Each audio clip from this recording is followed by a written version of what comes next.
in. I'm in. Good. Okay. Hang on. I'll just start it. Let me do it real quick. You've got it. It started.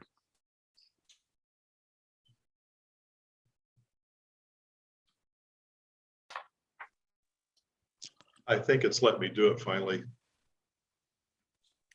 Now you can click and start We're going. your video.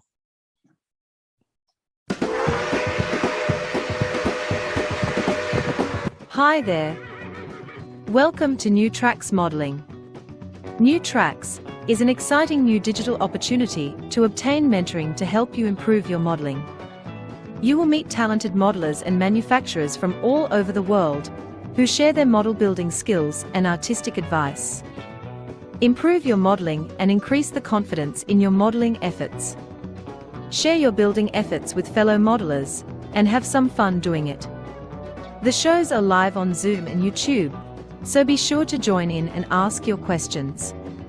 Now here is New Tracks founder and your host, Jim Kello, MMR. Welcome this evening. Thank you so much for joining us. We really do appreciate it. Hope you'll come back often. Hope you'll tell your friends about us and have them join us too. I have some announcements here right quick. One particularly. One of our management team members and a longtime viewer of our show, Chris Blackmar, is in the hospital tonight. And he may well be in the operating room right now undergoing surgery. So I'd like to start the show with a moment of silence, wishing Chris all the best and speedy recovery.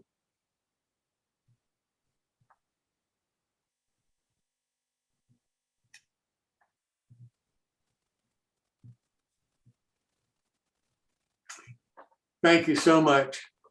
We really do appreciate your support for Chris. As I said, thank you so much for coming. And now I'd like to turn to Father Ron Walters for our evening prayer. O God, as we express our creativity by creating in miniature the world around us, may we marvel at the beauty and genius which created the world and instilled in us a portion of your great knowledge and wisdom. Give success to the work of our hands, O God. Amen. Thank you so much, Father Ron. I really do appreciate your support of our program.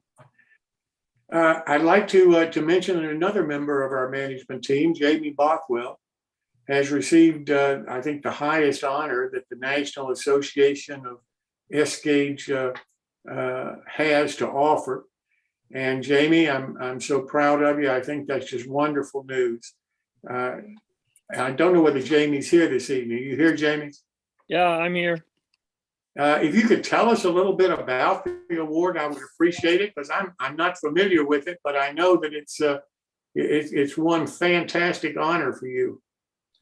Well, actually, I'm the recipient for 2021, I guess. So they're about to announce the next recipient for it. It's the Bernie Thomas Award, and it's kind of like the award for, like, we call it S-Scaler of the Year. It's sort of whoever's done the most for the organization or for S-Scale in over the past time.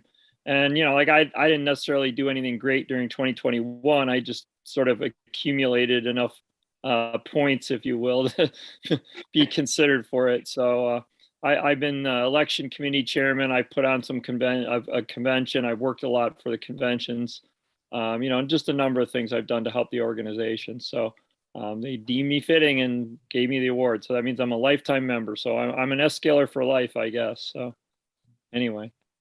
Well, I appreciate it so much. You're telling us the information about it. And again, congratulations. I know you've been so helpful to me and to the program for a long time now. I can't thank you enough for what you do for us. But I did want to make everybody aware of this, because this is really a big deal in the S-Scale community, as I understand it. And I'm so proud that they did honor you, and that you're so well deserved of this.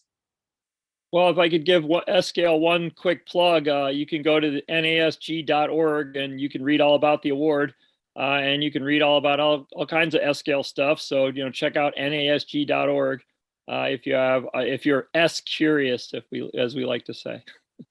Let me ask you one other question. I heard today that there is a group called the Advanced American Flyer Group. That's not a group I am familiar with. Okay, I haven't been able to find it.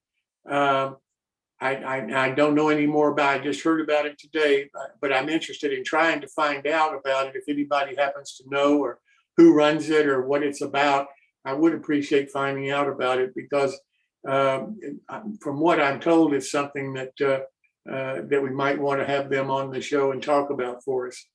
Jamie, congratulations again. I'll put my ear to the ground and see if I can find out any information for you. Thank you. Now I'd like to turn to Earl Hackett. You remember Earl last week told us about the CAD, how to do CAD drawings that he's going to be starting in July for us. But I want Earl to come back on and emphasize the importance for the practice that you need to do before he really starts his program. Earl, if you deal with that for us, I appreciate it. I'm here. Yes. I think those who started with this last week or 2 weeks ago now should have had a good bit of time to kick this around and see how it works. And you might be ready to try out making a simple model, a mailbox.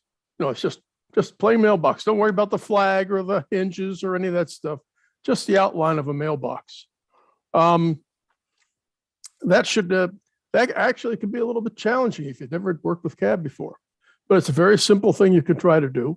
And if you have any questions, if you're running any problems, you can drop me an email. In the introduction PowerPoint presentation I gave, I think it's the second or third slide. It gives an email address that I set up just for this. So anything that comes in there, I know it's a question from one of you guys that want to have a question about CAD, and I'll be glad to respond to anything I can. All right. Thank you so much, Earl. I appreciate it. And I really think that it's important to do the practice on your own and try to have some basic understanding maybe of, some of the basic tools that are in there that you're going to need so that when Earl actually starts the build, it'll be easier for you to keep up and to do what he's actually doing. I had a modeler contact me about Neil Harwick's model of a hobo campfire that he showed on our last Saturday show.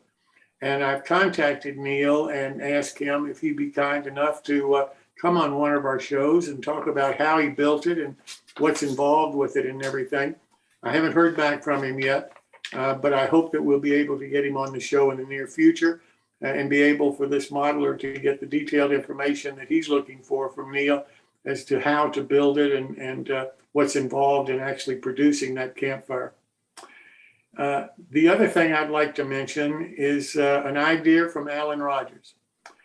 Alan had an idea of if we can get the interest and if people want to do it and provide us the videos, that we might be able to start a segment on our shows where we can run the videos that modelers have taken while attending various train shows around the country. This would take everybody's cooperation if you're going to a train show to take some video of it and so forth, and hopefully be able to narrate it a little bit, or at least write who we're looking at, because we won't know the people in many cases, what they look like. And I don't know whether there's any interest for that or not, but Alan, if you'd like to talk more about it, it's your idea, please. Happy to. Thank you, Jim. I was watching on YouTube a fellow who was videoing some dealers at York before the show opened, the last show down at York, Pennsylvania. And it was pretty interesting. And I think we all know the market's changing, and there are things that are seemingly taking the place of some of the brick and mortar hobby stores that we're used to, but the train shows seem to be one of those venues. And we were thinking perhaps if people just want to take some raw footage on their iPhones or whatever, and one of us could maybe do some editing and produce a little video we could present once in a while that'll just show folks how the shows are looking in different parts of the country. So we'll see how that goes. So that's the idea. That's the basic idea. And it's up to you all. If you'd like to do this, that's fine. You can send the videos to me, Jim Kello at newtracksmodeling.com. And we'll try to get them on the show in the order that we get them in to see how it goes. If you like the idea, that's how it would have to do, because we don't have the volunteers to try to assign anybody to do this. This is going to have to be voluntary, and whoever goes to the shows, maybe you can take some video if you think it's important to show what's happening at the various shows around the country, because I think we'd all be interested to know, even though many of us may not be able to attend them. Hey, Jim, this is Phil. Yeah. Quickly, just a couple of quick comments. If there is a show coming up, if someone is going and they can ahead of time say, hey, I'm going to go to this show, we can have a quick discussion about kind of what to get. The other thing is, if you have videos, generally any video of any length is not going to be able to be transmitted by email. They just get too big too fast. So one of the things is to go ahead and contact either Jim or myself, and we have an upload location on our Google Drive you can upload to. But I guess the question, Jim, why don't we ask the question of everyone, are there any train shows that are coming up that anyone's going to? Or is it summer and there are no shows? Well, is October too far away? Yeah, no, I don't think it is. I'm thinking No. about the National Narrow Gauge Conference, because convention, I'm going to that. But I think, Well, I'll yeah, be at the October Timonium show. so I Timonium think in that would be a October. great one. I really do. I mean, what I'd almost like to do, guys, is let's identify these ahead of time. We'll put a little calendar together. Let's make it a little more formal than randomized, because that way we'll know it's coming up. So, yeah, Timonium. Does anyone else want to take some additional videos at Timonium other than Greg? Hey, Phil, I'm going to be doing our train show here in Tallahassee this weekend. Take some videos of it, and like I said, send it. So I'll put my email in the chat. And if you're going to do one, send me an email. I'll send you ahead of time. We'll just toggle them, and then I'll send you the place to upload the videos to when you get them done. Because I think it's a great idea. We don't document train shows, and it's documenting them for modelers, right? Not for the general public, but for for a modeler. The question that I think is really interesting is, can we document why I would want to think about traveling to go to that show next year? Yeah. Maybe that's what makes this so interesting, Alan and Jim. Yeah, it's really not the general audience, that's there. That's really not, I don't think, what's interested to the people on our show. It's more, who are the vendors there? What did they show? What models are there? Did they have trains operating? Did they have special events or anything like that? Did they have clinics? All that kind of thing, I think, is important, rather than just general pictures where you see 50 tables and people standing there and that kind of thing. It would be more interesting if we can get, I guess, more close-ups of what you're actually seeing. What's the reason for being there? What did you enjoy about the show? Not to make this the all S-Scale hour, but the S-Scalers are meeting in Buffalo in August, and I will be going to that. That would be another. One interesting thought would be to think about, walk around the show and pick the 10 things you think are most interesting and make sure you video those. Yeah. Like, so if there's a table with an amazing set of brass or something really cool, make sure that that's in the program, because kind of get the highlights if you can. That would be great. I mean, if they have for example, if they have not necessarily a contest room, but if they have a model display room or something like that, I think pictures of that would be awfully interesting. I just Okay, wanted to so- interrupt here for a second. We, in our shows up here in Canada, a lot of the guys take videos of things and like the free mills. I know for the free mill layouts, there's lots of videos online. And if you go to, I guess, layout tours or layouts of free mill, and then you can see some of that. And there's a lot of good American stuff on there as well. And in fact, there's more of that than Canadian stuff because it's bigger down there. And some of that's pretty detailed. Some of it's shot right from the, say, a flat car in front of the locomotive where you're going down the track. So you get a pretty good idea what they're doing.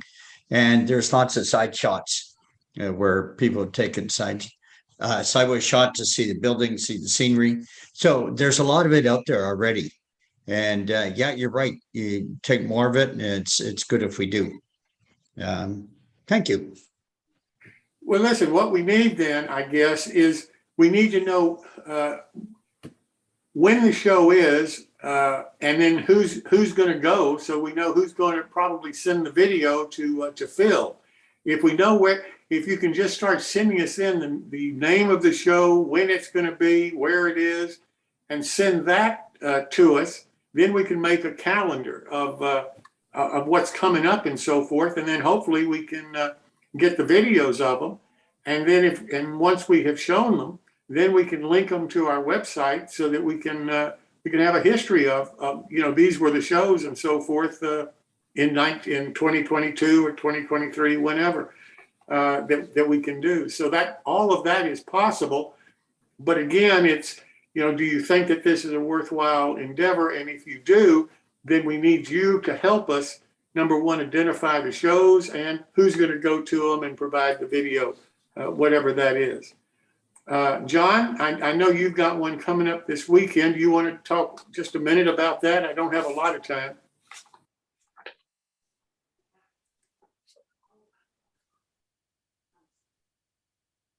John?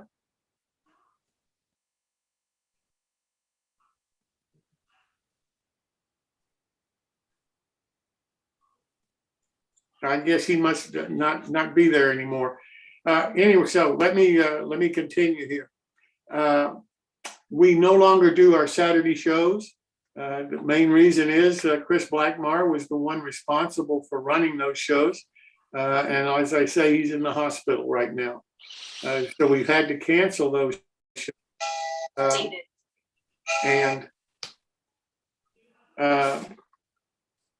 And transfer the completion of all of those projects to our Wednesday shows.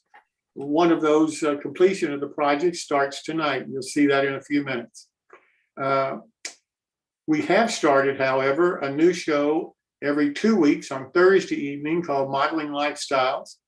Our next show is coming up July the 14th with Lou Sassy as our main speaker and guest for that show, and I hope that you'll tune in for it. We have a short video I'd like to play.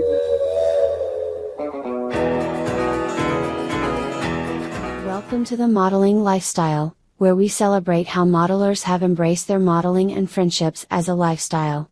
We discuss how modeling can become a life passion and lead to lifelong friendships.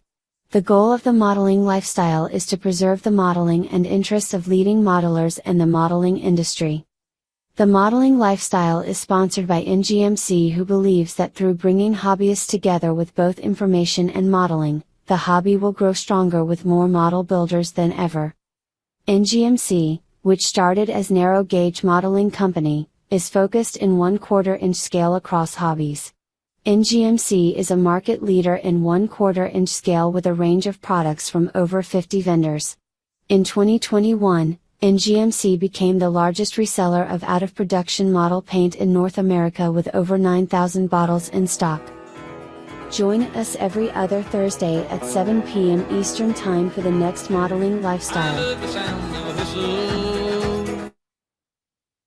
I really hope that you'll attend those shows and be able to meet and talk with some of really the outstanding modelers of the early part of the 21st century.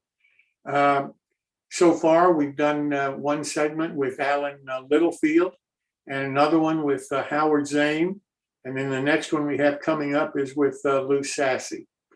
So we're very pleased that these people want to work with us and document their history in model railroading and what they've accomplished in their lifetimes. I hope you'll also subscribe to our YouTube channel, New Tracks Modeling, and ring the bell so that you'll be notified of all of our future shows like this, as well as our Wednesday shows before they are run. We have build-alongs tonight, and we have some coming up in the near future that I would like to talk about. We have, as I said, Earl Hackett on July the 23rd. I'm sorry, July the 13th is going to start his CAD program, where you'll actually be able to download the CAD program on your computer and actually follow Earl along as he teaches you how to actually use that CAD program to design a 3D model. Then on July the 23rd, we have Paul Egret on his design of the service station that David Rarick and Father Ron Walters are building in different ways in card. And I think that's really going to be interesting because you'll be able to see how two very, very skilled modelers are using card as the medium to build the exact same model. It's got a fully detailed interior for the service station, and it's available to be able to download it right now and print out off of our website. And our website is newtracksmodeling.com. And there's also a scale chart on that page on our website where you can select the scale that you want to download it in. The model that is shown on our website is an HO scale, so you can either enlarge it or decrease the size to fit the scale that you particularly want to build in. And I hope that you'll do that because this really ought to be an interesting build along, and it doesn't cost a lot of money. Then next, I want to talk about the My Build that's coming up next week, June the 29th. This is sponsored by Model Resource Magazine and its owners, Amy and Dan Dardy. And I'd like to run a short video of their support for our show.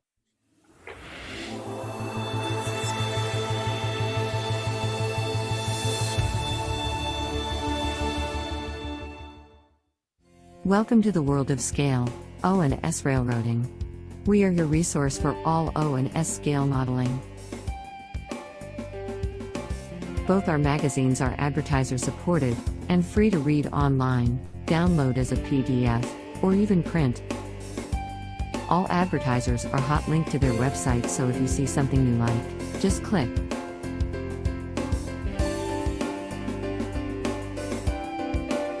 Please check out our websites for the current issues.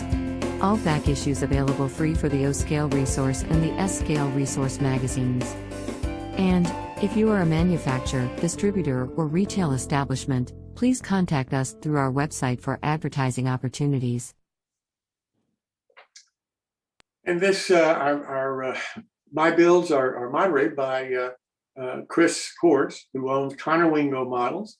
So Chris, I'll turn it over to you for a minute, sir. Thanks, Jim. And I'll pull up the slide real quick here. All right, the next build, my build is June 29th. Let's see, and of course, as usual, it's featuring you. Now, what you're looking at here is a collection of different things that have been used on the My Build, and granted, there's some very good work, but your stuff doesn't have to be the best thing in the world to share it. So whatever you're working on, maybe it's something you found in a garage sale, you don't know what it is, and you want to do something with it, but you're not quite sure what. bring it, send me those photos, and we'll go ahead and put those up, and we'll discuss it. Maybe we can figure out what it is, and maybe in a direction if that's what you need. But maybe you just want to share something that you're working on. If that's the case, bring it, share those photos with us, and we'll put them in the slideshow. Also, if you haven't participated before, go ahead and include a picture of yourself. That way we can give you a title card. So that is all I have to say for today. Oh, and by the way, thanks to everybody that has been purchased a lot of stuff from us in the last couple of weeks here. We've had some pretty good turnout recently, so I appreciate that, and hope you enjoy. Back to you, Jim. Well, I just saw your newsletter, your latest newsletter. You're doing something special with your freight cars? Yeah, I just have a lot of stock on them, and we're just offering them at a discounted price. We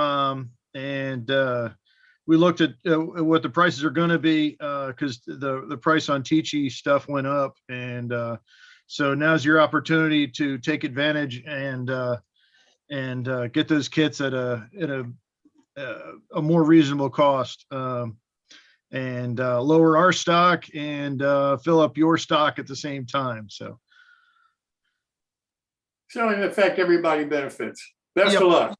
Yep. Thank you. Now I'd like to turn to Bob Farquhar for our quick tip of the evening. Bob? Gentlemen, so this is going to be rock molds. Now, rock molds can be a separate entity on its own, a different presentation. This is a quick tip for one way of doing a rock mold, in case people want to start into this thing. This example here, this is feldspar, and that's the type of rock that when it breaks, nice sharp corners for doing or for doing rocks or mountains and so on. What you'll need is some latex rubber, and you get that from Michael's. I think this is a Michael's example, actually. And it says liquid latex rubber. It actually is used for making face masks on Halloween. And these is an example. There's the outside of it, and this is the inside of it.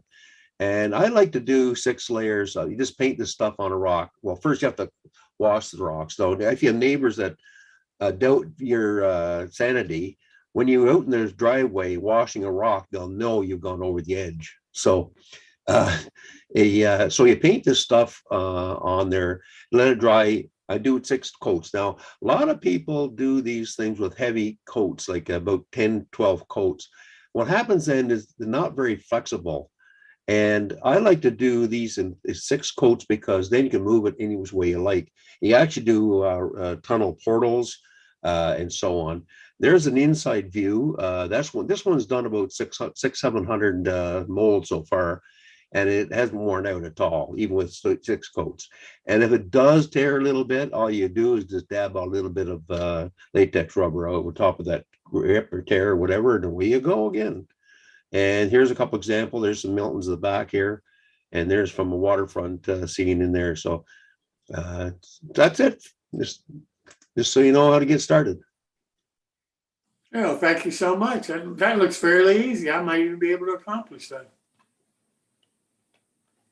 Thanks, Bob.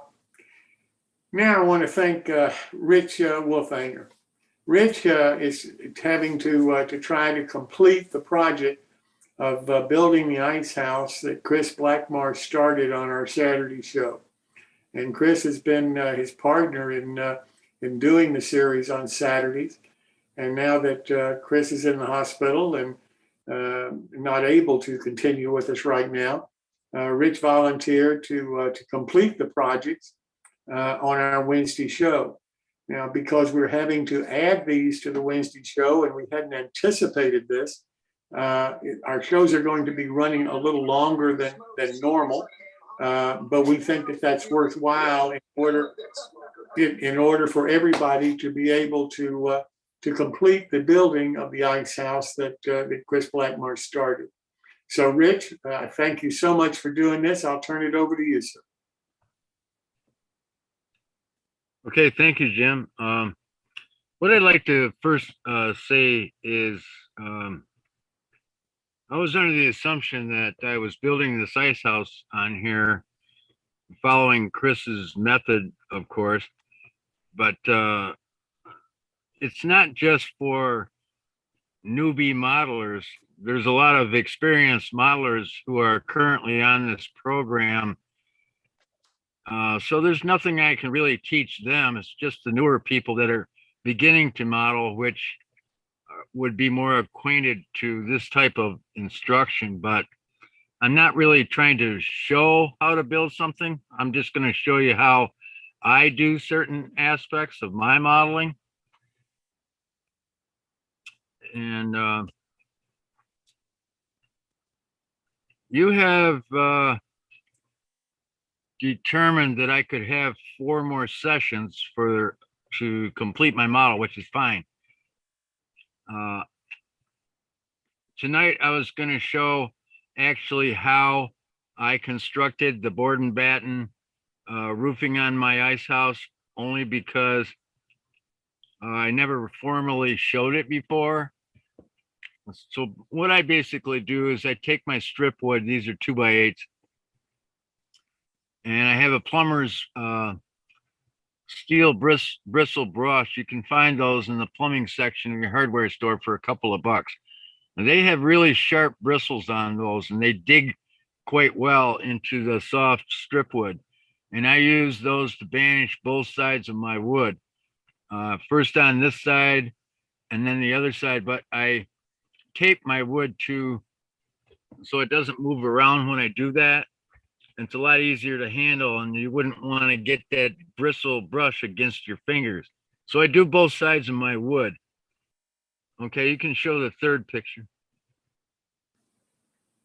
And when I dig in the heavy wood grain, I use some alcohol, and I just lost my power. Just a minute. All right. I lost my light anyway. I use alcohol and powders on this to help darken the wood somewhat, keeping a brown patina that I wanted for the rooftop. And after using that steel bristle brush, the powder actually goes into the wood and darkens it somewhat. And then I go over this afterwards with a light sandpaper. The brown powders and alcohol actually help to darken that wood somewhat. And then I'm ready to do my next part. You can go to the next screen, please. Okay, this shows the scratches I made in with that brush. You can see those quite well. And another reason for doing this all together is when certain woods don't get much brownness, I take the whole bunch of sticks and jumble them all up. And I don't even look at when I'm grabbing one to glue another one on. I don't care if the next one next to a dark one is a light one, or you get 2 dark ones in a row. It doesn't matter. It just makes a better looking roof. Next one.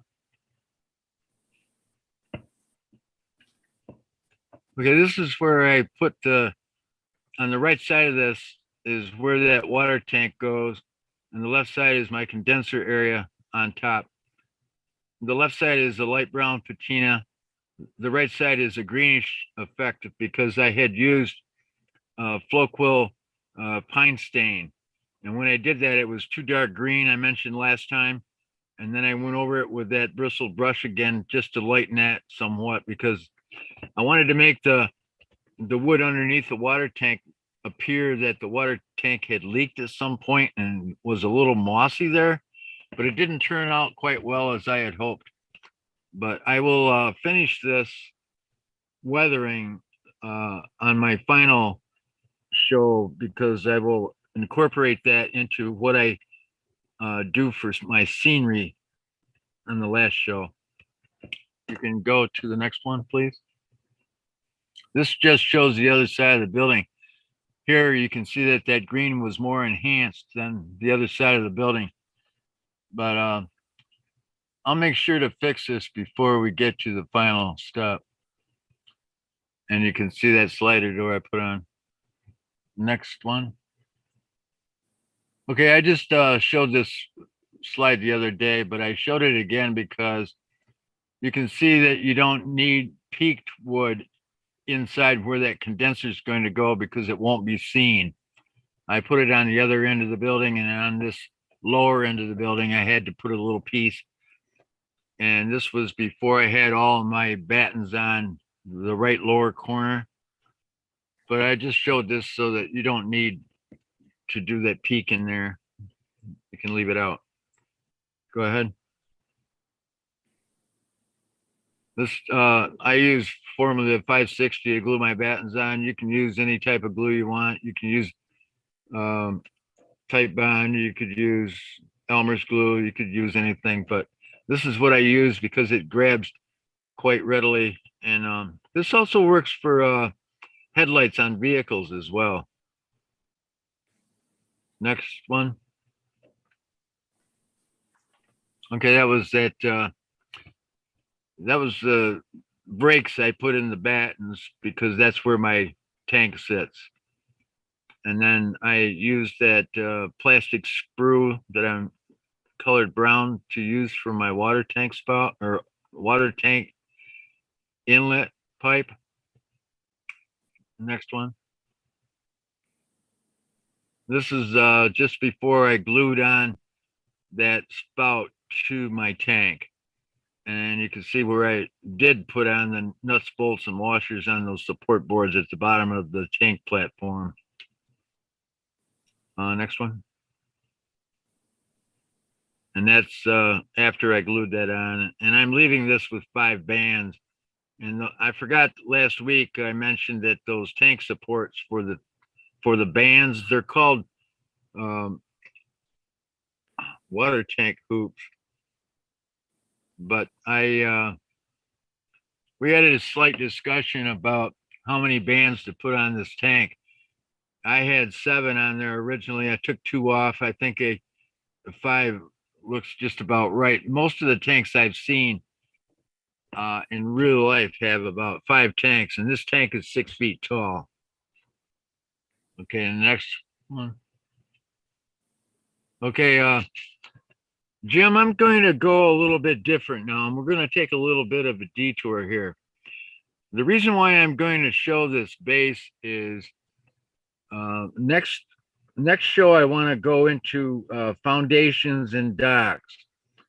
But in order for me to determine the depth of my foundation, I had to start with a base. And all the while I'm building this, I'm thinking, well, what am I going to do with this model when I'm done? Am I going to build it just to put it on a shelf? No. Am I going to incorporate it in my layout? No, because I don't have a layout.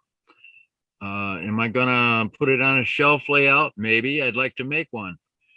So most modelers I know build their models on a board that they determine the real estate they're putting around their building, and then they take that board and incorporate it into a spot on their layout and then blend the scenery in around the edges of those boards. And if you're going to take this model to a show when you're done, you're going to do the same thing. You're going to pick it up, take it with you, set it on a contest table. So it's nice to have a nice scenic board around your building to be able to show that building off. So this is 1-inch thick pink insulation board that I got at Home Depot. The reason why it's cut in half was I wanted to slope this driveway from the upper left-hand corner. You can see its lowest point to the upper or to the middle right side of your screen. That's the high point. And in order to get there, I had to cut insertions into this insulation board with an X-Acto knife, only about 1 inch wide at the time, and then try to cut it in without destroying my insulation board. And you can go to before you go to the next picture, you can see the foundation that I made for my main ice house building on the stone foundation there. And there's about a 4-foot in HO scale reveal from the upper ground to the top of that foundation. And on the drawings that I drew for the ice house that are uploaded to the New Tracks Modeling website shows a 2-foot high foundation. I made mine a little taller because after using this 1-inch thick insulation board, actually it's 6 scale feet in HO thickness. I'm going to set another building on that square that I drew to the left. And in between those two buildings, I want to build an ice chute to transfer ice made in one building to the other building as a cold storage unit. And to do that, I had to have some elevation there. So next time when I do the docks, I will show my ice chute. I'll have that made by then. You can go to the next one. This just shows that from another direction, just to show you that driveway is on a slope. Next photo. Okay, that's just a foundation where, here's another thing. I'm not going to glue this foundation to my board. And the reason why I'm not going to glue it is if I do a good job on this model, I would hate it if I had it glued to this board. Because if I want to put this on a special place, maybe I don't want my building glued and I'll destroy it trying to get it out of there. And since it's down into a crevice like you would see in a real house being built, that'd be hard to do. Now this picture shows this, next picture. This picture shows the bottom baseboard that I'm using here. Normally I would use 3/4 inch plywood to do my models on, but lately I've been using gator board, and this is 3/16 of an inch thick. It's a foam in the middle, but it's a light wood veneer on both sides. You could take a piece of this stuff and leave it out in the rain and it's not going to warp on you. So with that in mind, you can do all sorts of wetness on it with alcohol and ink, stains, paint, or whatever you want, and it's never going to warp. Not like that black foam stuff that warps, because that has paper on both sides that's black. You guys have seen that. And then I painted the edge of that insulation board with brown earthen Jasanya paints here to make it look like it was excavated. Okay, next one. Okay, this is the brick that I'm using. It's aged brick sidewalks that I bought from Downtown Deco, Randy Peprock. And they come in a 5x8 inch poured brick section, and I cut those up through the center. So those are about 2 inches wide. And I cut that up for my driveway for that model. And that's one coat of downtown, or it's one coat of Deco Art Georgia clay. And I have a friend over on the railroad line that uses burnt umber stain after that to make it red brick color. I had a heck of a time doing it myself, so I ended up using some heritage brick, and you can see that in the next photo. Here I painted some heritage brick over that, and then I messaged my friend and I said, do you still use alcohol and ink over these paints? And he said, no. He said, the reason why I don't is because the alcohol and ink is too wet for paint that's not really cured well enough, and it moves the paint around too much. And then if you have that happen, he says, you'll see that Georgia clay coat underneath. So I decided not to do it here. And what I did do later was I took some brown ink stain wash and used that instead, but only in light sections and in very random areas, not over the whole thing. So eventually next week I'm going to have an ice chute between these two buildings. Now you see this building on the left is not weathered yet, and that's that 65-pound cheap paper I used. I really wouldn't want to ruin those wooden shingles. So what I plan on doing is I have a mentor as well, and that was Brian Nolan. He's passed away, but Brian used to use a shingle stain made with flow quill paint. I plan on trying to use most of his colors in powders rather than in wet. So what I'm going to do is try to color that roof using powders because they are dry and see what I can come up with. Now I'm going to have to experiment with that. I'll do that this week and we'll come back and show you what I find. So, well, thank you so much. Thank you so much, Rick. We'll be looking forward to seeing you again next week to finish up this part of it. All right. Thank you. Thank May you. I ask a question, Jim, real quick? Yeah. I wanted to ask Rich about the canopy glue. Is that anything like the Tester's window maker cement? Can you use it the same way? No, you can actually use it to glue metal. I think he's breaking up, Alan. I think Rich is breaking up right now because of the storm going through where he is. So we'll have to get. You can use that to glue metal with. I don't think it's meant to put on windows like gallery glass, not like that. It's just a glue. Thank you. Thanks again, Rich. We really appreciate it. I need to make another announcement here. I said a few minutes ago that Neil Harwich was the one that had built that hobo campfire. He sent me an email saying, no, it wasn't me. So I apologize. I thought it was. That was my understanding.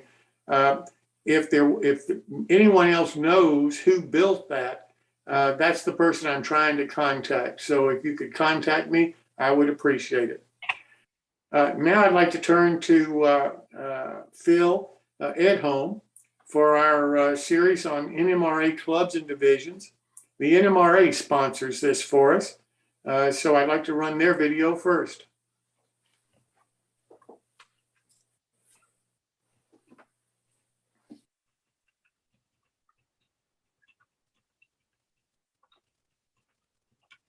I hate to say this, Jim, but I don't think we have that video, so we'll just run. Oh, here we go.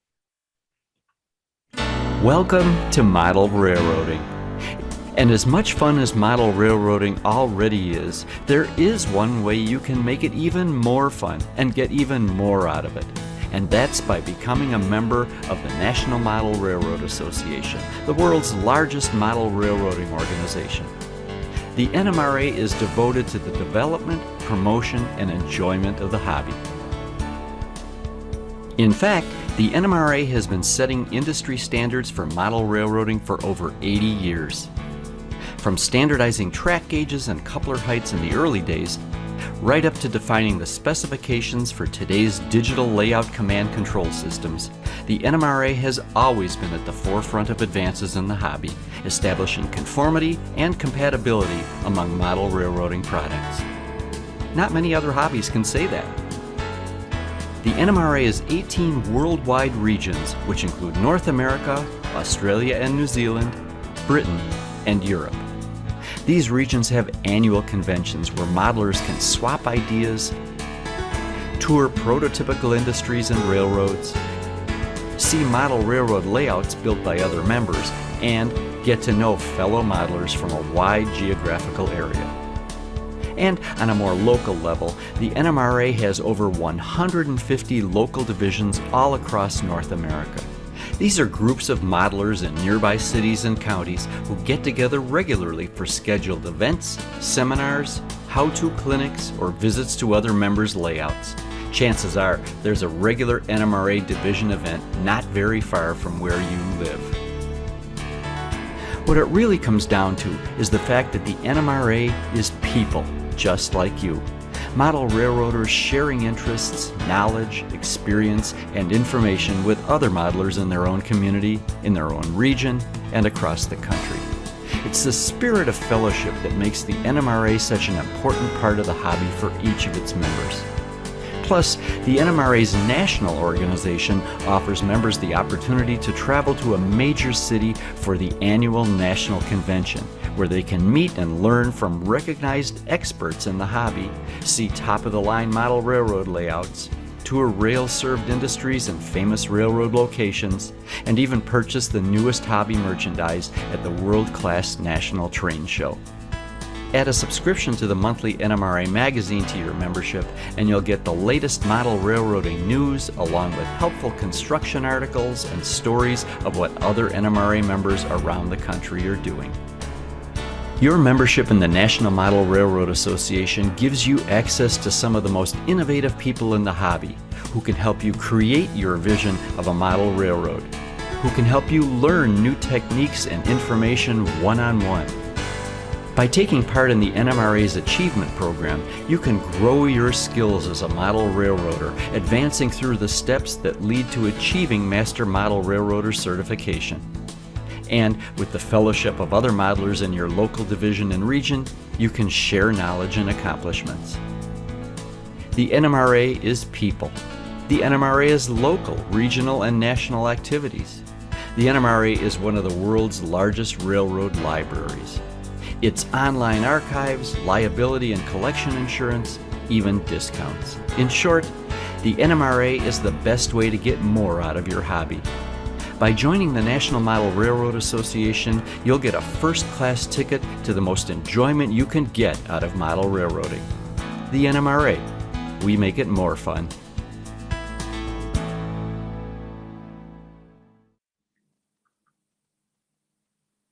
And now I'd like to turn to Phil Edholm, who unfortunately isn't here with us tonight. So Phil did an interview, and we got it on tape. So I'd like to play that video for you tonight of Phil Edholm and his interview of a division superintendent. Phil?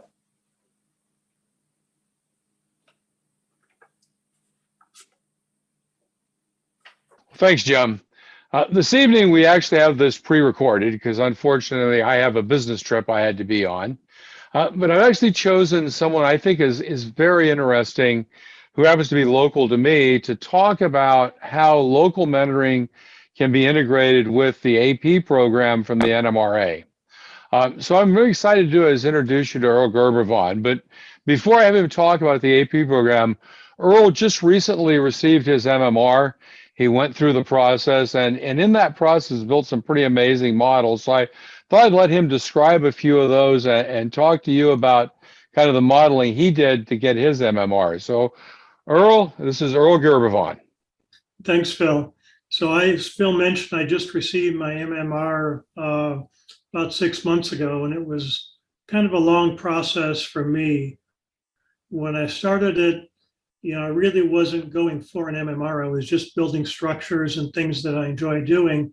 And then over time, kind of got more and more into the modeling, into the AP program, and then into the MMR certification.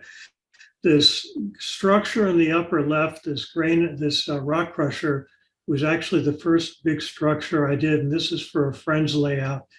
This was supposed to be, a 2 or 3 evening project, and it ended up to be about 1.5 years, pretty much scratch building it to match a local prototype. And similarly, the lower right corner was another structure here in the San Francisco Bay Area that we were modeling. And then some of the other rolling stock are things that I did for my MMR rolling stock certificate. So on the next slide, again, some models I've scratch built. The Caboose in the lower right was from pictures I took when I visited the Nevada Northern Railroad, and actually was engineer for a day, and this poor forlorn Caboose was sitting outside, and I couldn't help but model it. One of the other things I've been interested in is technology and computer programming along with model railroading. And the lower left is an automated ore loader that was in Buffalo, New York at the turn of the century. So there's 6 different loaders unloading from a ship into rail cars. Each of those has a separate Arduino controlling it, and it's all scratch built, 3D printed, a lot of different things rolled into that model. Oh, that's pretty amazing, Earl. I always find your modeling to be both amazing and inspirational. I appreciate that. Well, thanks. It's great. It's really good. So, one of the reasons I wanted to have you talk was you're doing a lot to encourage, AP participation and have people involved. So, what are the kinds of things you've been doing out here in, the Coast Division and in the PCR in the Pacific Coast region in terms of really encouraging AP participation and using it as a modeling tool? So we've been doing a number of things. One of the other local MMRs and I have been going out and doing judging at people's home. With COVID, we haven't been having the get-togethers that we normally do. So we've been going out judging and kind of motivating people and helping them along with what they need to do. Prior to that, we've been doing a lot of clinics, both live clinics and virtual clinics since we've had COVID, and been doing a lot of modeling clinics at conventions. It seems a lot of the conventions have moved more toward prototypes and not the hands-on modeling that we used to have. So we've been trying to put more of these hands-on clinics at the convention. Frank Markovic, one of the local MMRs, did that at the convention we had just last month. And in previous times, I've gone out and held Saturday small group clinics with about a dozen people where we do kind of a team build on scratch building, on weathering wood, on board construction, peeling paint, things like that. It's kind of a build along, the goal isn't to finish in an afternoon because you can't, but the goal is really to teach people some techniques so they're more comfortable trying to up their game on modeling.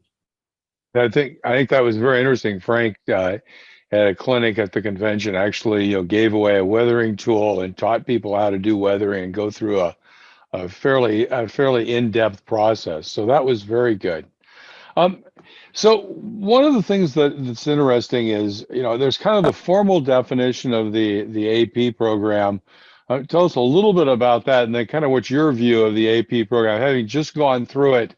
A lot of times when people talk about becoming an MMR, they may have done it 15 or 20 years ago or 30 years ago when the technology was different. As someone who clearly uses the technology, and how did you see the process going through it more recently? Well, the MMR calls it a system for demonstrating superior skill level in the hobby. And I guess that's what it is. The program covers pretty much everything with building, operating, and service to the hobby. There's 11 different categories, and to get an MMR, you would need 7 of those categories. And if you go on the NMRA website, all the categories are spelled out with all the criteria, kind of everything you need to know to get it to get that category awarded. I kind of look at it as recognition for what you've done. The models that you saw in the beginning, that rock crusher and things like that, I don't build things, and you find that most people don't build models for the contest. They don't build them for the certificate. They build them because they want to build them, and they just do a good job, and they get it judged, and they just kind of roll into getting the certificate. And that's kind of the way I see it working. It's what they say, the journey, not the destination. And that's interesting. So, how do you see that along that journey taking typically? So I guess the question is, how long does it take to build a layout, huh? I don't know if I want to tell people how long on this call because they're going to run screaming in the other direction. When I did it, I'm probably 10 plus years in getting my MMR. Now, before everybody gets scared away, I wasn't really ever planning on getting an MMR. It wasn't high on my priority list. But what I was doing is helping some of the local modelers with open houses, with op sessions and things like that. And guess what? That's volunteer points. And, I had a log of all those volunteer points. So I had those all queued up in the background. And it wasn't till 3 or 4 years before I got my MMR that I really thought about, gee, I want to get an MMR. So I'd say it probably took me about 3 focused years to get it done, because I had to put together a home layout that I didn't have. I've been building structures for other people. Most of those models you saw are on other people's layouts. You've got to build, a lot of models in it, and it takes time, and it takes time to do a good job. But some of the certificates that are in there, like author, volunteer, dispatcher, official, I look at those as background. You just do some clinics, do some articles, volunteer, be a judge, go to operating sessions, things like that. And you accumulate points for those kind of as in the background. Whereas the foreground, you're building models and you're doing your electrical and your civil certificates. Cool. So one of the things I think you've done that I've found to be very, very interesting and get a lot of positive feedback is really talking about the judging process. Because I think for a lot of people, it's kind of a voodoo thing. And I mean, you hear the anecdotal, well, this model was judged this way here and this way here. And I think maybe talking through a little bit how the process works would be appropriate. So can you spend just a couple of minutes talking about that? Because I think that's one of the things you've conveyed a lot locally that I think has been very helpful. Sure. I'm also the local contest manager. I got roped into doing that by our departing president. So I've been doing that, and I've been helping in the contest room for quite some time now. So in judging, everybody's after this 87.5 points, this magic number. And some of the things I've read make it seem like it's godlike or almost unachievable. And it really isn't. We'll talk more about that later. But, for judging, the model is judged in 5 different categories. The big one is construction. It's how well you've done, the fit, the finish. Do things line up? Are there gaps? I've seen really good models at a convention that were very complicated, looking great, but none of the roofs fit. So you have to do a good job on building it. The next category is conformity, how well it conforms to a prototype. And you don't have to build to a specific prototype. Obviously, it helps, but if you're conforming to prototype practices, that's good. Next category is detail. So this is the amount and the quality of detail that you're putting into whatever you're building. The next one is paint and finish. Obviously, how well you're painting, your decaling, your paint separation lines, your colors, your weathering, things like that. And the final category is scratch building. If you scratch built the model, or if you've got a kit built model and done some scratch built on it. So what happens during judging is there's a contest form that the entrant fills out, kind of talking about what he did in each of those steps. And usually it's good if you attach some photographs too of what you've done. The photographs help the judges to see what you've done, because again, we're trying to get this magic 87.5 points. And if you don't tell the poor judges what you've done, then they can't give you points. And that's where you see complaints about the paperwork. Gee, it takes me longer to write the paperwork than it does to do the model. Well, all we're trying to do is have you show that or explain to the judges what you've done so that they can give you the most points for the model. So when we judge in a contest, like at the nationals or the local meets, there's typically 3 judges for each of the categories, and they'll judge that category across all the models that are entered in the contest, and that's for consistency. You've got one judge that's experienced, that's done this before, and then you have 1 or 2 other judges with him that have varying levels of experience, and it's a good way to get new judges into the process so they're not kind of afraid, because it's scary at first about judging someone's model I mean, not as scary as having your model judged, but it's scary to judge someone's model and make a mistake. But the good news is all this judging has matrices. The NMRA for all these categories have different matrices of the judging, and there's one up on the screen now. These matrices are all kind of the same. This one is for finish and detail. And you've got one axis, which is the complexity, and that's the y-axis over here on the left. And then another axis of how you've done. So what happens when you judge, we'll look at a model and we'll start looking at the complexity. And you got 2 or 3 judges, we're all looking at it going, well, I think he's maybe, a 17 on complexity. And then you start looking at appearance and, you look at complexity, we're looking, down here at about 17 or 18. And, the quality, he didn't do all that good. So going to move him back a little bit, maybe end up with like a score of 14. The yellow line is kind of the 87.5 point threshold. So you're looking at it and saying, is this model, of merit quality? And then obviously above. And, it gets almost kind of an exponential getting up to, like in this category, the full score of 25. It's really hard to be perfect, and you have to leave room in judging for someone that comes in with a scratch-built cab forward with ungodly amount of detail and finish. So, people get a little upset about their scores sometimes, but I think that's part of the learning process. And the thing that we encourage people to do that are judging is on the back of the judging sheet, write a note. If you knocked off points for someone, explain why. Gee, your paint separation wasn't there, you had gaps, you didn't explain the work you did, you didn't explain the detail.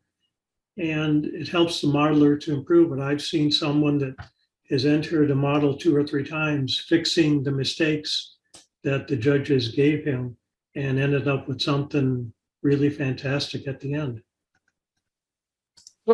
So that's interesting. So I think that using the judging process as feedback to improve your models definitely is one way. What are some other ways that you talk to folks about, modelers, about how to improve their modeling and improve their scores in the AP if they really do decide they want to get that certificate?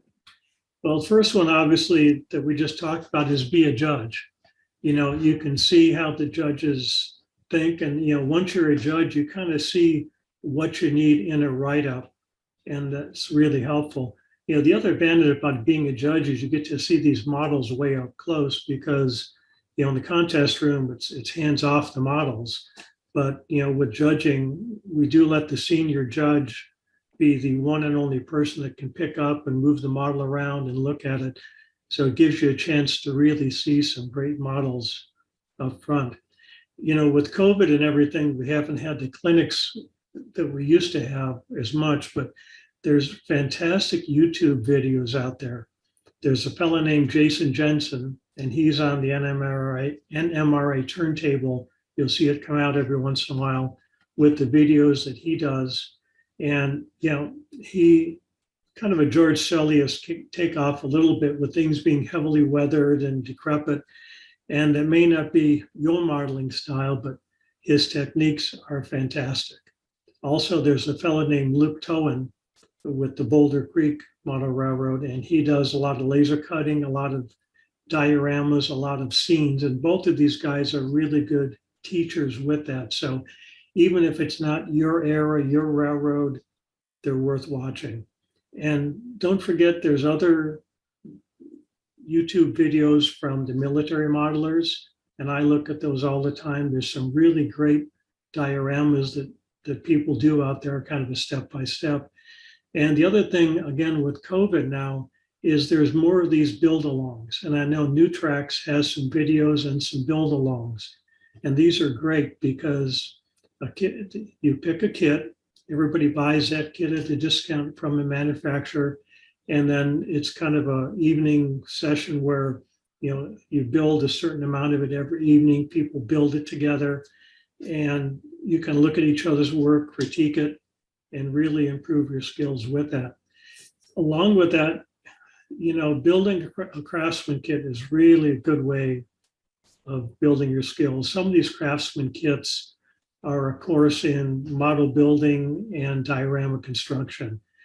The kits by Sierra West, South River Model Works, and of course, Fine Scale Miniatures are fantastic. And yeah, I know the kits are expensive. They're all, $200 plus, $300 plus dollars. You can get started with Bar Mills, Foss, Casey Workshop, a lot of other manufacturers for kits that maybe aren't so expensive, but teach the same techniques. All the Craftsman Kit websites have videos, have forums, have things like that. There's the Railroad Line Forum. There's magazines, a lot of different ways to improve your skills. The best thing is just dig in and do it. Just get a kit and start working on it. Cool.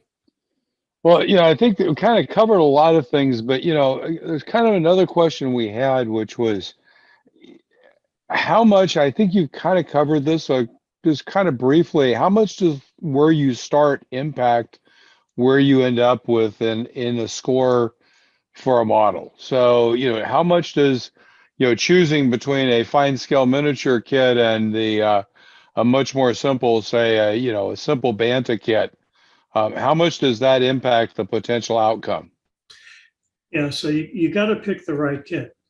I mean, you get just a simple little four-wall passenger station and you do a fantastic job, and you're probably not going to get merit on the kit. The kit has to have a certain amount of complexity. So picking the right kit at the start really is critical.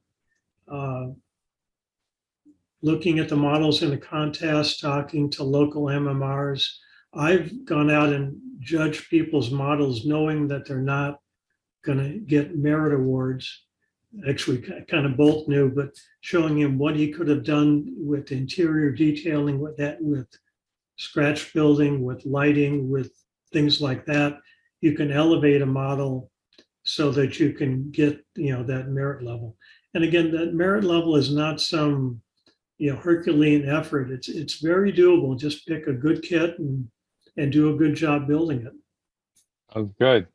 So, one of the comments that I think you often hear is that, if you've built a reasonable layout, like a 20 by 15, HO layout, you probably have done most everything you need to become an MMR. And I think talk just a moment about, that journey. As someone I don't think who has a huge personal layout and still got an MMR. So I think, it's probably an interesting commentary on how those skills come by building a layout. Yeah, I just have a small switching layout at home, and I didn't have enough track on my switching layout to get my civil certificate, so I did some work at a friend's layout. So, I think the program is set up that if you build any kind of a reasonable sized layout, even almost a 4x8, you have enough complexity, enough things going on to get the certificates, to get mechanical, electrical, and the scenery. And then you're just adding structures, building some rolling stock. And that gets you, like 4 or 5 of the 7 certificates you need right there for an MMR. And then you need the service to the hobby. So that's the volunteer or the author or things like that. And those are the ones that I mentioned at the beginning there, to kind of background efforts. And that by the time you get all your track work down, your electrical, your DCC running, and your locomotives, everything going, all those other certificates kind of happen and you're there. But just document as you go. Well, really appreciate it, Earl, for taking the time. And, any kind of closing thoughts as to how, the APIA program and contests can be used by, divisions and regions to really improve the modeling experience? Well, again, I think of it as kind of recognition for what you've done. And the program is really there, I think, to help you build your skills, you know, with the judging, with the contests. I don't want to belabor that, but I mean, you see other people's models, you see what people are doing. And, you know, most of the work that you would be doing for an MMR, if that's what you decide to do, you'd be doing anyways. The only thing that I did that I wouldn't have done probably is build one or two of those pieces of rolling stock, because that's frankly not my thing. But, you know, I had a good time doing it and have some really little models I'm really happy with.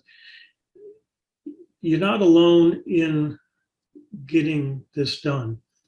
You know, there's a saying about if you talk to a military modeler and ask him how he did something, he's not going to tell you because he's afraid you're going to do something better than him next time around. If you ask a model railroader how he did something, be ready to get an hour or two dissertation on everything he did, the whole learning process. And I think that most model railroaders are really helpful with people to bring up everyone's skills. And with the whole AP program, it's good to push yourself a little bit. You know, you're probably going to do more than you would have otherwise, but I'll tell you, you'll end up with something that's better modeled than what you thought that you'd be proud of, and you'd be really happy with the outcome. Well, that's great, Earl. And I know you're clearly happy with the outcome. And you know, even that little car that you built that you didn't want to build came out amazing. So thanks again, and we'll look forward to talking with all of you next week. Thanks, Earl. Thank you. Well, and Phil, thank you so much for doing that interview with Earl. I thought that was really interesting. I think he touched many of the parts about how most people feel, or many people feel, let me put it that way, about the achievement program. Does anybody have any questions about what Earl was talking about? Okay, then let me go next to Bill Banner of Banner Model Works, who is building his OM30 Caboose kit. Bill, welcome. Thank you. Welcome. Hello, everybody. How's things going? So tonight what we're going to do is we're going to put the trim on the cupola and the caboose. We're going to add the windows in, put the doors in, and probably just assemble the roof panels. So let's get into it. As you can see, I've already cut most of the parts free from the carrier sheets just to speed things up a bit. So first I'm going to start with the trim on the ends of the cupola, and I've already painted it. Poor job, but it's painted. So what I'm going to do, I'll use my spray adhesive, just like last week, and stick these on. I won't raise the camera up, but the idea.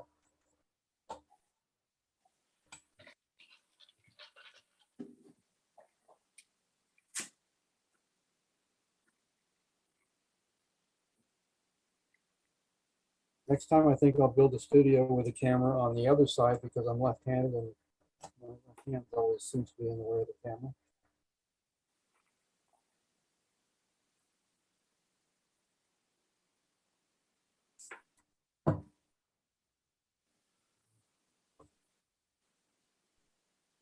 I'm doing the ends first,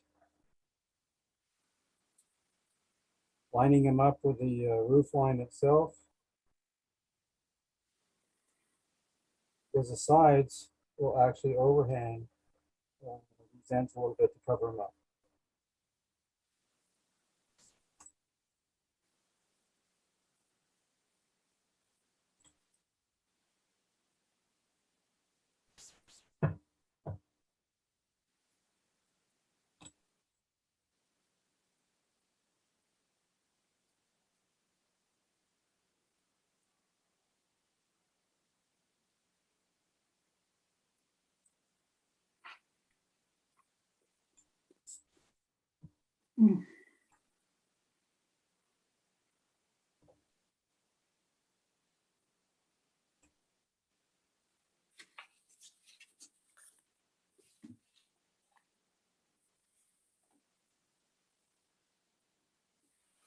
Let's get the trim on. So my window system is pretty much the same on all of our kits. We'll have a sheet of windows frames, which are already cut out, got an adhesive backing, just to peel off, okay? And so what I'll do is I'll take one of the frames, put onto it, peel off the backing,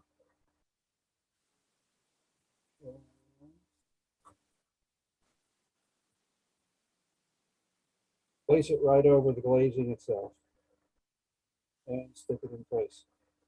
This is the only part or portion of any of our kits to where I use a peel and stick backing. It just makes getting the glazing attached really clean, not smudge free, no problems.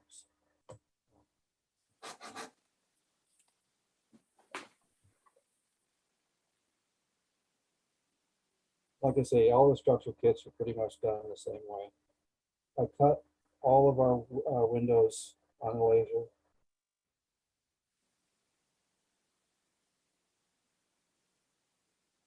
You'll notice the glazing has a paper backing or tissue backing.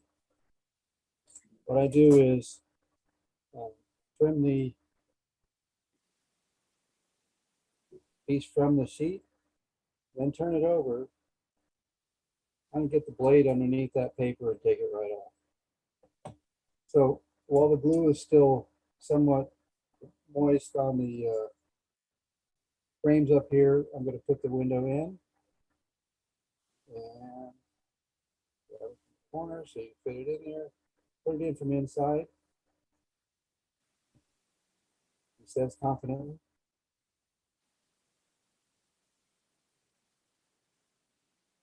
So should pick an easier window.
Hey, Bill, while you're gluing those in, can I ask a quick question? Yes. So just out of curiosity, doing those afterwards like that seems to be challenging. Is it better, is it acceptable to do those ahead of time before you glue the walls up? I guess you could.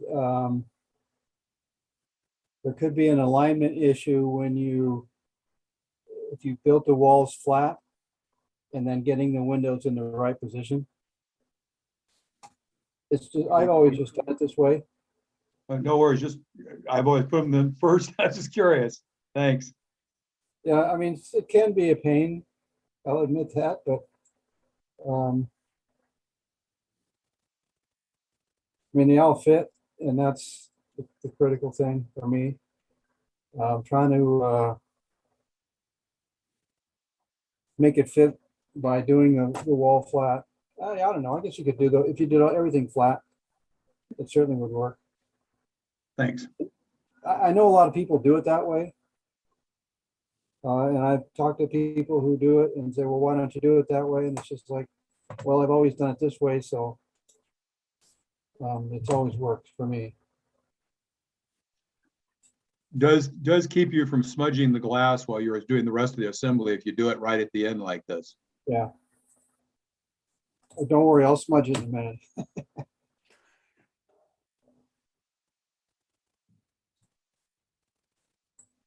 I mean, some of the structures are really tough to get the windows put in from inside because you can barely get to them. But again, it's just like, it's just what I've always done.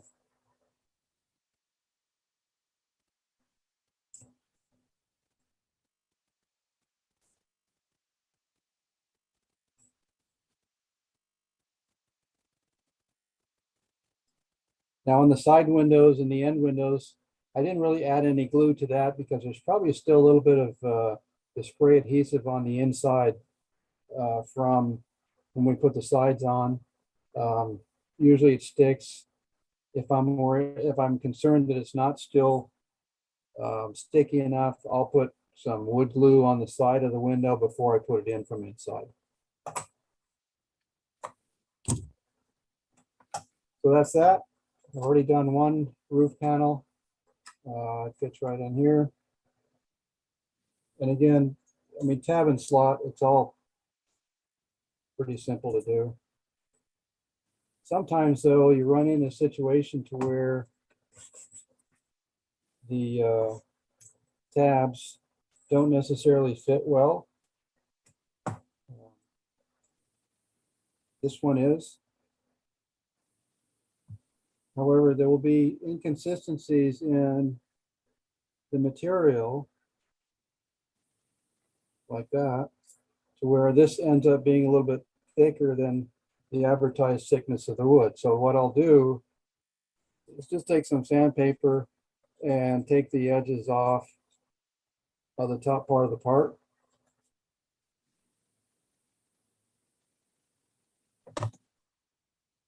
And then it'll fit snugly.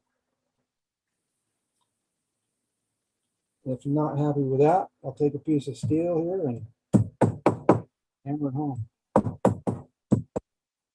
we go. Trim off the other piece. And I'm using just a chisel blade to cut through the slot or the notch holding the part on the sheet.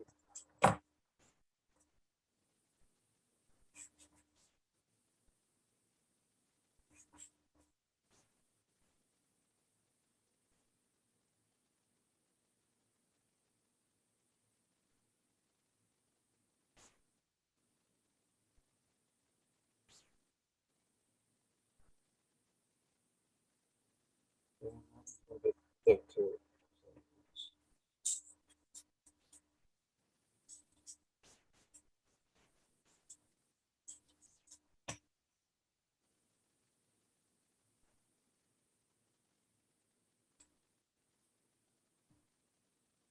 Okay, so it's held together well enough.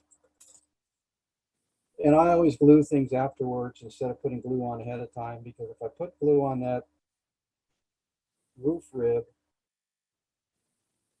while I'm trying to get it in the slots, I'll have glue everywhere.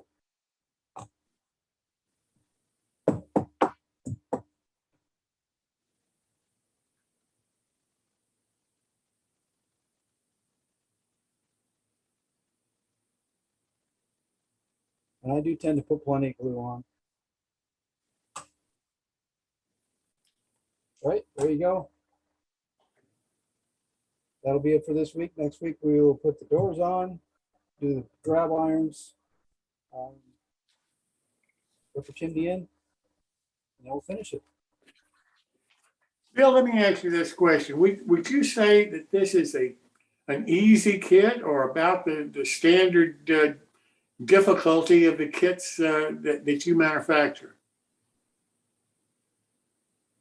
You know, to say it's an easy kit, yeah, it's probably an easy kit. It really depends upon how many parts a kit will happen to have. It's all an assembly process, whether you're putting 10 parts together or 100 parts. As long as you can follow the instructions, generally it's goes pretty easy. But this is a fairly simple kit. You can usually do this in an evening or two. Okay. Yeah. Okay, does anybody else have any questions for Bill? Bill, thank you so much. Look forward to seeing you next week. You're welcome. Well, now I'd like to turn to Martin Brechbiel, MMR, for his building of, I think, a caboose, but it could be a maintenance of way car, or it could be something else. I'll leave that up to Martin to share with us. Thanks, Jim. It's an adventure as always, isn't it? Yes. By the way, I do want to say to everybody how much I thank Martin Brechbiel for including the next shows in the O-Scale magazine that he is the editor of for White River Productions. I really do appreciate you doing that, Martin. I hope it'll benefit your readers. I hope it'll work both ways. If we're lucky, that's what's going to happen. Well, I look forward to it. Thank you so much for your help in promoting the program. Yep. Well, we're set for the rest of the year on that. There's not too many changes between now and then. Anywho, so this is part one of it's an old kit. It's not going to be a maintenance away car, despite the fact I literally just finished building one yesterday. Putting together a set of slides just isn't that fast. And I don't have much to say about that car because I didn't take that many photos of it. So it's one of those ones where I jumped on it and ran through it at warp speed and looked back at it and said, how did I build that anyhow? I don't know. So explaining how I did it to others is equally impossible. So we're going to build a old kit, train craft kit, another train craft caboose. And it was in a train craft box. It had a number on the end of it. It didn't say much else other than off-center cupola on the end of the box. Four-wheel caboose. Not very informative, but it comes with a nice scale drawing. This is plan number 3. God knows what plans 1 and 2 were, and I don't want to know about plan 9 because it's probably coming from outer space later. But it shows a nice off-center cupola, just as the box advertised, which is hopeful. The box is pretty tired. The box is older than I am, so it looks as worn down as me, if not worse. So I didn't take a picture of it. It's bad enough you have to see me. So there's your instructions. It's kind of limited, but it's not a complicated kit, really, in many ways. Proper way of sanding roof edges. So there must be an improper way as well. So there's some interesting things here, all the details, cupola, instructions, how to put the body together, how to put your steps on, assembling the trucks. And it's guaranteed to be free of defective parts or emissions. Really? Well, we'll find. That's plan number 4. Well, it's worth a read, but generally, generally instructions of me, I usually end up underneath in the bottom of the parrot cage later if I had a parrot. But sometimes you just build it as you feel it needs to be built. It's pretty obvious. How many ways can you put this together and make it come out wrong? So what's in the box? Well, we've got sides with windows already punched out. They're punched, they're not laser cut. 1940, late 40s, early 50s, they weren't doing laser cutting. So those were actually punched out. That's poplar, about a 16th inch plywood, 3-ply plywood. It's really stamped. It's not so much scribed or milled. It's which is actually kind of nice, because the scribe stuff that you buy, or modern stuff, is actually too deep, too exaggerated. So this is actually kind of shallow, which actually looks better. You've got a roof, a floor, some end blocks, some of these pieces over here. Wait a minute. Wait, offset cupola. Wait a minute. We got the windows in the middle here, one at each end, and there's a smokestack. Well, that would work for a offset, but the sides don't match. So let's back up. Yeah, we got the wrong sides. That's going to make this interesting. At least it doesn't match the pictures. So, okay, fine. So here are your ends. There's a nice little bit of milled out piece here that drops right into these slots with just a wee bit of sanding. It doesn't have portholes on the end. There's just a drilled out hole that lines up with the end door casting. It's a lot easier to drill a hole than carve a square one out. The milling of the roof, just a wee bit rough. We've got to sand that just a little bit, but it's on the underside. Are you really going to look at it? Well, it's there. You probably want to smooth it down a little bit. A few minutes with a sanding block, that takes care of that. It's not a big deal. So, let's put these pieces together. Okay, we got white metal castings. We have doors. Well, door at each end. We've got 4 steps. We've got 4 windows. Well, white metal, mainly lead. Don't eat them. Even if Uber delivers it, don't eat it. You need a rough and a fine file. Comes off pretty clean. You got another bag of parts. You got a brake casting.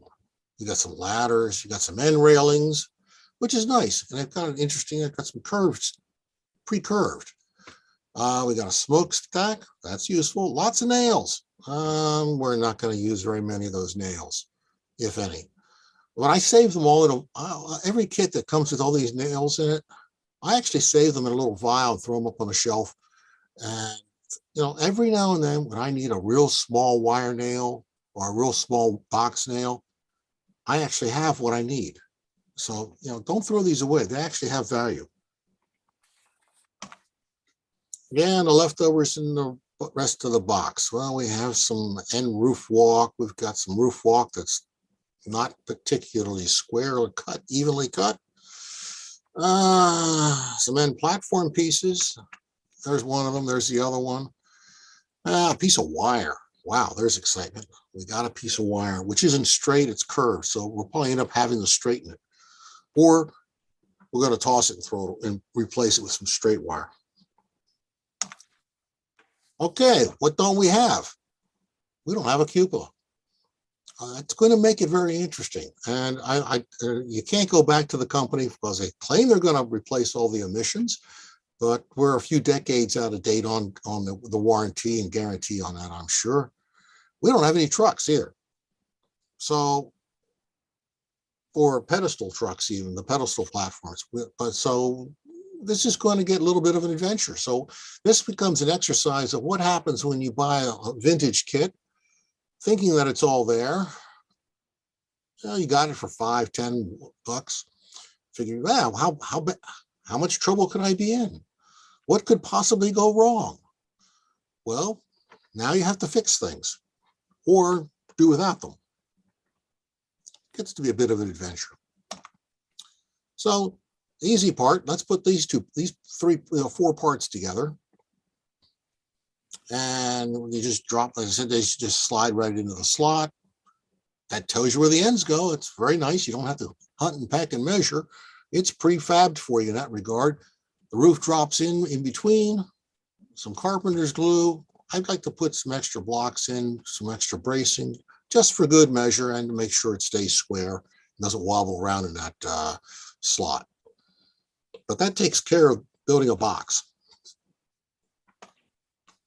And while we have it open, I went underneath my workbench and found a little bit of 1/3 of an inch sheet lead. It's adds a little bit of weight to a car, as you might imagine. But if you're going to add weight, now's the time to do it while it's open and you can get inside and it's available. And that just goes down with some goo and some medium CA, and that's not coming out and not coming loose. It'll stay there longer than I'll have the car. Okay, the ends. So we had these end pieces. That's what those small pieces of scribe pieces were. This end plus that end plus the door casting didn't quite fill the gap. Well, you have to fill the gap. No big deal. You go get a piece of scrap wood out of the box, fill the gap. That matched the thickness of the scribe siding. And I added these little pieces on each side of the door, a little bit of trim, little HO scale 2x8 on each side of the casting. Just glue that up and then sand it smooth to the edge, and that takes care of this end and the other end. The other end actually is very close. I think it took a small piece of filler. But, you know, things are missing. Okay, not a problem. Don't worry about it. Just fill it in with something else and keep going. It's not the end of the world if something's missing. I mean, well, at least it's not, it hasn't been shown to me yet to be the end of the world. I'll let you know when that happens. Okay, we got a hole in the middle for the smokestack. Now we got to make some decisions. To cupola or not to cupola. Apologies to Mr. Shakespeare. And further on, you know, the slings and arrows of outrageous fortune. But this isn't a big problem. So we can either put you know, we can do without the cupola entirely. We could just build a little 4-wheel bobber without a cupola. There were such things. Just fill the hole in with a piece of dowel, sand it smooth, keep on going. Or we can go find a cupola. And I'm going to stop there leave you hanging in search of a cupola, and poor Yorick will be sent out to resolve the cupola quandary. We'll add the sides, the ends, the underbody, and we'll figure out what we're going to do about a cupola next week. And if there's any questions other than about the cupola, now's the time to ask. Anybody have any questions for Martin, or did he cover everything except that one little item? Yeah, it's pretty insignificant. Thanks so much, Martin. I really do appreciate it. Yep, we'll see it. See you next week, boys. Yes, sir. And I have found out who is the one that did the hobo fire, campfire on the last Saturday show. It was Tom Farrell. I have written Tom an email, and hopefully Tom will be able to find the time to join us on our show in the near future and be able to talk to us about how he built that hobo campfire. So I hope that that's going to be interesting, because if one person or two people have questions about it and are interested, I'm sure others are too. Well, now I'd like to turn to Bob Farquhar. Bob was supposed to be with us last week, but because we had a busy show last week, he was kind enough to move to this week, where we've also had a busy show. But Bob, thank you so much for changing around, and welcome.